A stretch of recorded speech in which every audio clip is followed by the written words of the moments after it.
কনকনে শীতের সকাল, রাতের বৃষ্টিতে শহরের রাস্তাগুলো ভিজে, ধোঁয়া আর স্যাঁতস্যাঁতে কাপড়ের গন্ধে বাতাস ভারী। একটি ভাঙা উড়াল সড়কের নিচে বসে আছে এক বৃদ্ধ, নাম তার করিম। করিমের কিছুই নেই, না পরিবার, না ঘর, না গায়ে যথেষ্ট কাপড়। একটা ছেঁড়া চাদরই তার একমাত্র আশ্রয়। প্রতিদিন রাস্তায় বসে সে চা বিক্রি করে, একটা ছোট কেটলি আর কয়েকটা পুরনো টিনের কাপই তার সম্বল। যা রোজগার হয় তাতে কোনোভাবে দিন চলে যায়। এক সকালে করিম যখন এক রিকশা চালককে চা দিচ্ছে, তখন দেখতে পেল একটা ছেলে দেয়ালের পাশে দাঁড়িয়ে আছে। বয়স 10-এর বেশি না, পায়ে জুতো নেই, মুখ শুকনো, চোখ দুটো ক্ষুধায় জ্বলছে। সে কিছু বলছিল না, শুধু চায়ের কাপগুলোর দিকে তাকিয়েছিল।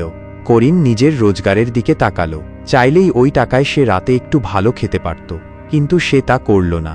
একটা কাপ চা ঢেলে নিজের শেষ রুটিখানা ভেঙে ছেলেটার দিকে বাড়িয়ে দিল।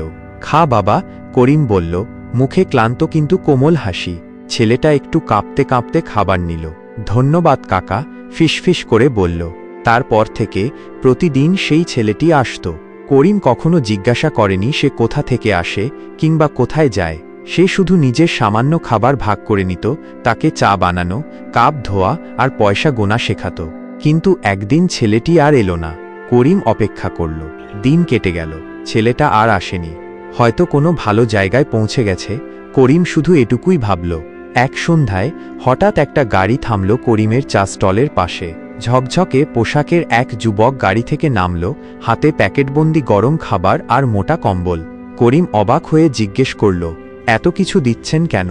যুবক মুচকি হাসল, একদিন একটা ছেলেকে তুমি রুটি আর চা খাইয়েছিলে, মনে আছে?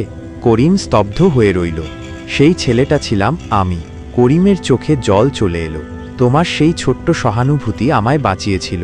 পরে আমি একটা অনাথ আশ্রমে গিয়েছিলাম, সেখান থেকে দত্তক, তারপর পড়াশোনা, চাকরি। আজ যা হয়েছি তার শুরুটা হয়েছিল তোমার দেয়া সেই এক কাপ চা আর রুটির টুকরো দিয়ে। করিম কিছুই বলল না, শুধু চুপচাপ তাকিয়ে রইল ছেলেটার দিকে। চোখে কৃতজ্ঞতা আর শান্তির এক অদ্ভুত আলো। কারণ অনেক সময় যার কিছুই নেই, তার ছোট্ট সহানুভূতি থেকেও জন্ম নিতে পারে জীবনের সবচেয়ে বড় আশীর্বাদ।